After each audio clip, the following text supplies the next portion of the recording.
এবং বলছে যে হাসনাত আব্দুল্লাহ অফিসিয়াল কেউ না, সে বললো কি আর না বললো কি। ডাক্তার ইউনূস যখন বলছিলেন যে 7 সিস্টার থাকবে না, ওইটা কি উস্কানি শুরু করছে কারা? আপনি কিছু করে রফিক ভাই জিজ্ঞেস করছেন যে ভারত এবার বলছে যে এটা বিজয় ভারতের। তো ভাই, এতদিন ভারত যখন বলছিল যে এটা দুই দেশের সম্মিলিত, তখনও আপনাদের গাত্রদাহ হয়েছে। বাংলাদেশে থাইকা আপনারা বলেন যে ভারত দুই পাকিস্তান ভাগ করছে, তাহলে ভারত এখন ডিরেক্ট বলতে যে ঠিক আছে, যা আমরা যখন ভাগই করছি তাহলে এই বিজয় পাকিস্তানের লোক আমাগো। সমস্যাটা কোথায়? পাকিরা গত 54 বছর ধরে কইতেছে যে আমরা যুদ্ধ, আমাদের সাথে ভারতের যুদ্ধ হয়েছিল, তখন তো কই তোদের গাত্রদাহ হয় নাই। এ পাকিরা যখন কইছে যে বাঙালি তোমাদের কাছে আমরা আত্মসমর্পণ করি না, আমরা করেছি ইয়ের কাছে আত্মসমর্পণ, কি বলে এই আরোরা, ওনার কাছে আত্মসমর্পণ করেছি আমরা, তখন তো তোমাদের গাত্রদাহ হয় নাই। তখন কি তোমাদের ভালো লাগছিল? তখন এটা নিয়ে কোনো কথা কও নাই কেন? আর এইবার নরেন্দ্র মোদী খালি বাংলাদেশের নামটা উল্লেখ করে নাই কেন? এই জন্যই তোমাদের গাত্রদাহ শুরু হয়েছে। সোজা হিসাব, আপনারা যখন কইবেন যে ভারত আমাদের দেশ ভাঙছে, তো ভারত আর আপনাদের কথা কইব কেন? ভারত যুদ্ধে জিতছে ঠিকই তো আছে, তাহলে ভারত কইছে, আমার কোনো দুঃখ লাগে না, আমার কোনো সমস্যাও লাগে না। এই জায়গায় না, এইখানে রাশেদ হায়দার ভাই, যদি এটা ভারত পাকিস্তান যুদ্ধ হতো তো বাংলাদেশ স্বাধীন হলো কিভাবে? বাংলাদেশ এই অংশটা তো ভারতের হয়ে যাওয়ার কথা ছিল, ভারত দখল করে নিয়ে যাইতো পাকিস্তানের। বাংলাদেশ হলো কিভাবে? বা এটা যদি বাংলাদেশের না হয়, আপনার এই যে বঙ্গু মুসলমান, আপনার বঙ্গু মুসলমানদের জিজ্ঞেস করেন, বঙ্গু মুসলমান, অশিক্ষিত মুসলমান যেগুলো আছে, যারা এখনো মনে করে যে ওই যে পেশাব করার পরে ওই যে মাটি দিয়া ঢিলাগুলো মারলেই নুনু পরিষ্কার, তাদের জিজ্ঞেস করতে পারেন আমরা। যারা এখনো মনে করে যে ওই করোনার টিকা এদের ইটালিতে জিনে দিয়া গেছে, যারা এখনো জানে না যে পৃথিবীতে যত আবিষ্কার সব ইহুদি খ্রিস্টান নাসারারাই করছে তাদের ভাষায়, আর আমারে যদি জিজ্ঞেস করেন সব মানুষে করছে। যারা মনে করে এখনো যে আমাদের কোরআন রিসার্চ করেই এই বেটায় টিভি আবিষ্কার করছে, তো হারামজাদা, ওই বেটা তোর কোরআন রিসার্চ করে টিভি আবিষ্কার করছে, তো তুই তো জন্মের পর থেকে কোরআন পড়স, তুই এখন পর্যন্ত একটা মাটির দলও আবিষ্কার করতে পারলি না।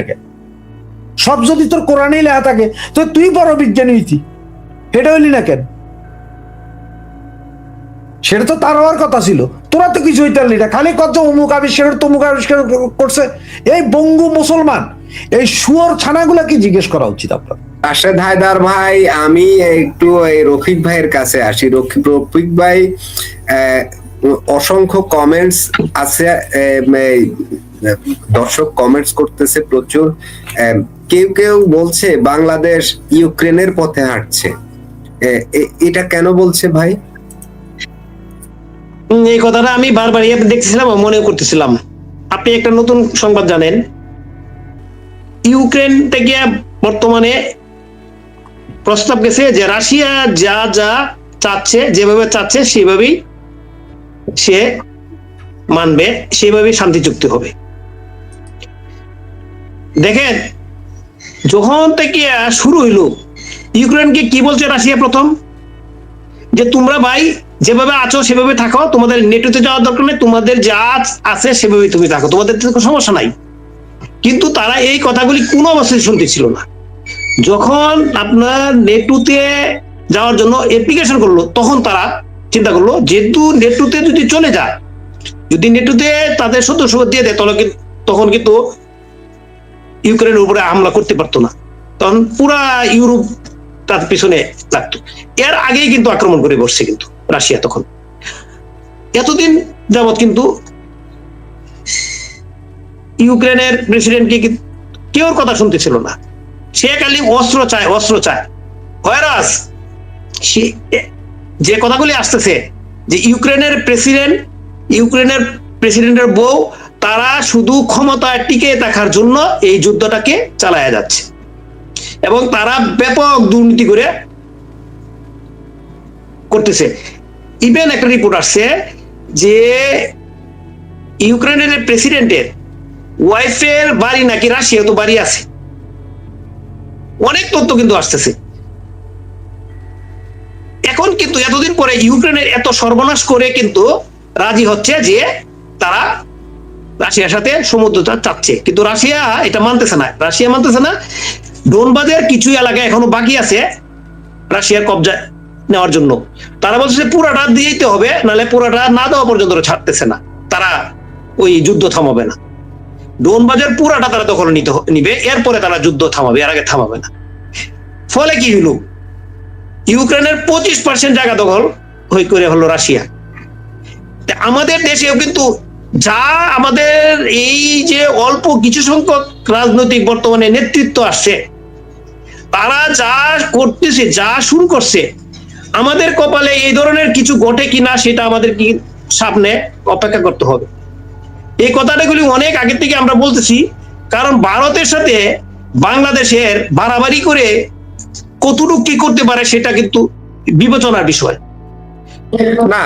আমি এখানে একটা কথা বলি রফিক ভাই, ভারত যদি অন্যায় করে সেই ক্ষেত্রে তো বাড়াবাড়ি করতেই হবে। আমার প্রশ্ন হলো, ভারত অন্যায় করে নাই, সেটা জাতিকে খোলাসা করা হোক, সরকার বলুক যে ভারত অন্যায় করে না। আপনি এই পর্যন্ত দেখাইতে পারেন নাই তো ঝামেলায় যাব। ভারত তো অন্যায় করে নাই ভাই। আপনি যখন উল্টা ভাবে বলতেছেন ভারতের 7 সিস্টার আপনি করবেন, দখল করে আনবেন, ম্যাপ বের করছেন, ম্যাপ ছাড়ছেন বাংলাদেশের সাথে মিলায়া, এখন বলতেছেন আপনি ভারতের জঙ্গিদের দিয়ে আপনি 7 সিস্টার আপনি বিচ্ছিন্ন করে দিবেন। এই যে এইটা সেটা বলতেছে, উল্টা পাল্টা বলতেছেন, ভারতের আক্রমণ করবেন, সেগুলি ভারত বিবেচনা নিচ্ছে না। আমরা তো এই জিনিসে আলোচনা করছি ভাই, এই ধরনের কথা কেন আমরা বলবো? হ্যাঁ, ভারত যদি আমাদের সাথে কোনো কিছু খারাপ বলে করে, তখন কি আমরা এটা নিয়ে আমরা সবাই, কারণ আমরা দেশের নাগরিক, আমাদের দেশের প্রতি আমার মনোভাব আছে, ভারত আমাদের বিরুদ্ধে এটা সেটা বলবে, আমরা মানবো কেন? কোনো অবস্থাতে মানবো না, প্রশ্নই ওঠে না। কিন্তু ভারত তো বলে না এই পর্যন্ত ভাই, আমি তো কেন আরেকজনকে দুষতে যাবো? আগে আমাদের পক্ষ থেকে তো বলা হয়েছে থেকে এই সমস্যাটা আসছে। আমরা কি গায়ে পড়ে ওদের সাথে ঝামেলা জড়াতে চাচ্ছি কিনা এরকম মনে হয়? এটা কি আমার বলার দরকার আছে? যারা এগুলো করছে তাদের উদ্দেশ্য কি? আপনি এটা কি আমার বলার দরকার আছে? জনমত নেন, মানুষ কি বলতেছে, সাধারণ মানুষ কি বলতেছে তাদের কাছে নিয়ে ওদের ভিডিওগুলি, ওদের ইয়াগুলি, কার্যক্রমগুলি দেখান, তারা কি বলতেছে জিজ্ঞেস করেন। সাধারণ মানুষ তাই বলতেছে, সাধারণ মানুষ এগুলি পছন্দ করে না। সাধারণ মানুষ এই 80 টাকা 100 টাকা পেঁয়াজ খেতে চায় না, মানুষ পেঁয়াজ দাম কম চায়, চাল কম দামে কিনতে চায়, আরো অনেক কিছু। যেটা আপনি জানেন না, ওই যেটা বলে এলাচি কিছুদিন আগেও ছিল 2500 টাকা কেজি, এখন নাকি 6500 টাকা কেজি হয়ে গেছে। আপনি খুঁজ নিয়ে দেখেন বাজারে, এলাচি ইন্ডিয়া থেকে আসে। কিন্তু এগুলি অনেক কিছুই, কত কিছু আছে। সুতরাং আমাদের যে আমরা কেন আগ বাড়ায় তাদের সাথে আমরা ঝগড়া করতে যাব? আমার তো সেই কথাটা, আমাদের একটা কথা তো বারবার বলা হচ্ছে, ভারত যদি মনে করেন 71-এ যখন এদের কোনো মিশন আছে তো, যারা ভারতের কে যে হুমকি ধুমকি দিয়ে উত্তেজিত করছে বা বাংলাদেশকে হামলার যোগ্য করে তুলছে, এদের কোনো গোপন উদ্দেশ্য আছে এই দেশকে নিয়ে? যে দেশটা উদ্দেশ্য তো অবশ্যই আছে। উদ্দেশ্য যদি না থাকতো, দেখেন আপনি এই কথাটা আমরা অনেকবার বলা হয়েছে, আমরা যে সব সময় বলি 7 সিস্টারের আপনার চিকেন নেক বলি ভাই, এখন আপনি বলতেছেন চিকেন নেক, তা আমাদের এটা তো চিকেন নেক।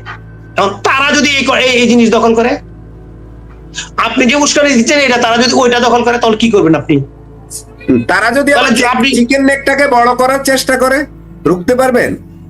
সেই কথা বলছি। আরেকটা জিনিস হলো, ভারতের যদি উদ্দেশ্য খারাপ থাকতো, যখন এই দেশে তারা যুদ্ধ করতে আসছিল, এখন শুনি 3 লাখ নাকি ভারতীয় সৈন্য আসছিল বাংলাদেশে যুদ্ধ করার জন্য, ওই সময় যদি ওই জিনিসটা যদি ওরা কেটে নিয়ে যেত, তাহলে আপনি কিছু করতে পারতেন?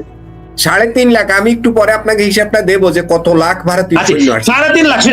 ওই সময় তারা যদি ওই আমাদের রংপুরে যে চাঁপাইনবাবগঞ্জ ওই এলাকাটা যদি ওরা যদি কেটে নিয়ে যেত, তাহলে আপনি কিছু বলার কোনো কিছু ছিল? ভারতের সেনাবাহিনী ওইতে যদি না যেত বাংলাদেশ থেকে সহজে, তাহলে কিছু করার ছিল? আপনি তো জানেন, সারা বিশ্বে জানেন, যে দেশের জন্য যুদ্ধ করতে যায় অন্য দেশের সৈন্য, তারা কিন্তু ওইখান থেকে আর আসে না। আপনি ইতিহাস আছে, কিন্তু ইরাক আছে, অন্যান্য কান্ট্রিতে অনেক জায়গায় আছে, সব জায়গায় তো ঘাঁটি আছে, জাপানে আছে, কোরিয়াতে আছে, ভিয়েতনামে আছে, বহু জায়গায় আছে, বিদেশি সৈন্য আছে, আপনার ফিলিপাইনে আছে। এগুলো আমাদের দেশের মানুষ জানে না, তো জানতে হবে। তো আমরা ভারতের যদি ওইরকম যদি ইচ্ছা থাকতো তাহলে তো ওই সাইডটা যদি ওদের আগে নিয়ে যেত, তাহলে আপনি তো ওই সময় বলার কিছু ছিল না। এইটা তো আসলে জানেন কি, এটা মানুষকে মগজ ধুলাই করে অন্য দেশের পারপাস সাফ করতেছে। আপনি সেটা স্পষ্ট এখন, কারণ সবাই জানে এখন যে আমাদের যারা আমাদের শত্রু ছিল পাকিস্তান, তারা এখন এই দেশে এসে নাক গলাইতেছে, এখন তারা এখানে জয় জয়কার তাদের। মানে পাকিস্তান এদেরকে দিয়া এই কাজগুলো করাচ্ছে যে এখানে একটা পাকিস্তানের যুদ্ধের ফ্রন্ট খোলার জন্য, নাকি? ভারত পাকিস্তান তো অলরেডি চলছেই না। পাকিস্তান তো বলেই দিছে, পাকিস্তান সেনাবাহিনীর পক্ষ থেকে তো বলছে, সেনাবাহিনী বলছে, মন্ত্রী বলছে পূর্ব ফ্রন্ট থেকে ভারতে আক্রমণ করে, বলছে না? এটা তো মিথ্যা কথা না, এটা তো আমরা আমাদের জানার ভুল থাকতে পারে, কিন্তু তো বলছে ওরা। যে মিডিয়ার জিনিস, মিডিয়াতে এখন মনে করেন যে ওপেন, আপনার একটা কথা বললেই আপনার ইয়া হয়ে যায়, এই আপনার কি বলে ভাইরাল হয়ে যাচ্ছে কথাগুলি, সারা বিশ্বে দেখতেছে, ভিডিও তো সবাই দেখে, এটা তো লুকানোর কোনো সুযোগ নাই। আমাদের দেশের মানুষ এগুলো বুঝতে হবে, না বুঝতে তো হবে না। এখন এই কিছু সংখ্যক অল্প কিছু সংখ্যক কারা যে কি করতে চাচ্ছে, আরে ভাই আজকে ভারতীয় দূতাবাসে যে আপনারা গেলেন ঘেরাও করতে গেলেন, আজকে থেকে ভিসা বন্ধ করে দিয়েছে। এখন ওইখানে আমাদের সাধারণ যারা চিকিৎসা করতে ইন্ডিয়া যাওয়ার জন্য বসে রয়েছে, ওরা কান্নাকাটি করতেছে কিভাবে চিকিৎসা করবো। আপনার যদি সন্তানের যদি চিকিৎসার দরকার লাগে, আপনার স্ত্রীর যদি অসুস্থ থাকে, আপনি এখন এটার জন্য যদি বিপদে পড়েন, তখন আপনার মনে কি বলবে বলেন? আপনি তো এটা, আমরা ওই যে নেতারা, এই যে বর্তমানে উদীয়মান নেতারা, তারা তো এগুলি বিবেচনা করে, তারা হলো তাদের নিজের স্বার্থের জন্য কাজ করতেছে। আমাদের এরা হলো নিজের স্বার্থের জন্য কাজ করতেছে। এই যে আমাদের তো হিসাবে যে বললো যে ওরা তো এই ছাত্রনাথ তো সরকারের কেউ না, এরা কিন্তু ওনারা তো নিজেরাই স্বীকার করছে যে ওরাই আমাদেরকে ক্ষমতায় বসাইছে।